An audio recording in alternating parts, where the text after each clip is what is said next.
generous, making it more attractive to these fraudsters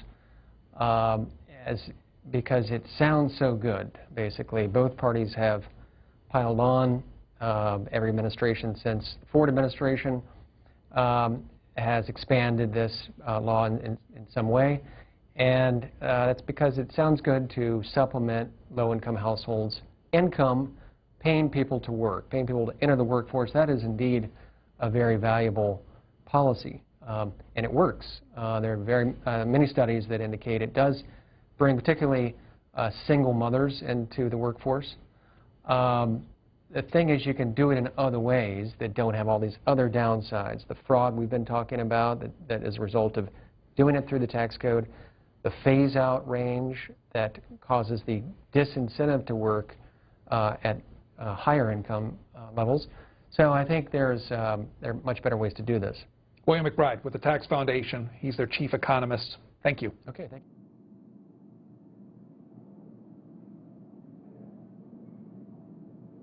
Mr. Bekich.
I ask unanimous consent to call the quorum be terminated. Without objection. I ask unanimous consent that following any leader remarks on Tuesday, October 29th, the Republican leader or his designee be recognized to move to proceed to count number 223, SJ Res 26, a joint resolution relating to the disapproval of the President's exercise of authority. The debt limit. The time until 12:30 tomorrow be for debate on the motion to proceed. The time equally divided and controlled between the two leaders or the designees. That at 2:15 p.m. the Senate proceed to vote on the adoption of the motion to proceed. That if the motion is successful, then the time for debate with respect to the joint resolution be equally divided between the two leaders or the designees. That upon the use or giving back of that time, the Joint resolution be read a third time and the Senate proceed to vote on passage of the joint resolution. Finally, that all other provisions of statute governing consideration of the joint resolution remain in effect. Without objection. Mr. President, I ask unanimous consent the Senate proceed to calendar number 165. The clerk will report. Calendar number 165 S893, a bill to provide for an increase effective December 1st, 2013 in the rates of compensation for veterans with service-connected disabilities and so forth and for other purposes. Without objection, the Senate will proceed to the measure. I ask unanimous consent the bill be read a third time and passed, and the motion reconsider be laid on the table with no intervening action or debate. Without objection. I now ask that we move to S-Res 275. The clerk will report. S-Res 275, designating October 29, 2013 as National Technological Innovation Day and so forth. Without objection, the Senate will proceed to the measure. Mr. President, I thank you and ask unanimous consent the resolution be agreed to, preamble be agreed to, and motion reconsider be considered. The motion to reconsider be laid upon the table, and there be no intervening action or debate. Without objection. I am told that there's a bill at the desk due for its first reading. The clerk will read the title of the bill for the first time. S1592, a bill to provide for a delay of the individual mandate under the Patient Protection and Affordable Care Act until the American Health Benefit Exchanges are functioning properly. I now ask for a second reading on this matter, Mr. President, and that's to place the bill on the calendar under the provisions of Rule 14, but I object to my own request. The objection is heard. The bill will be read for the second time on the next legislative day.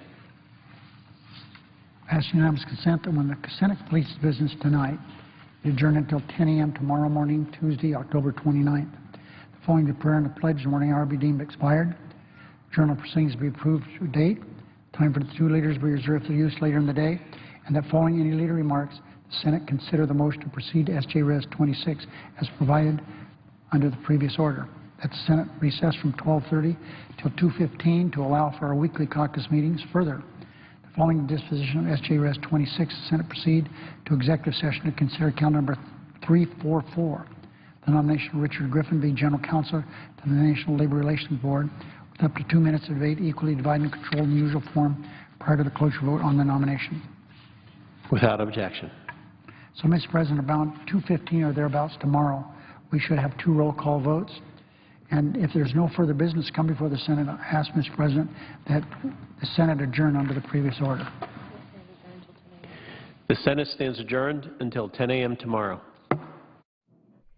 So the Senate's gavelled out, but earlier today, Majority Leader Harry Reid postponed a procedural vote on the nomination of Richard Griffin to be General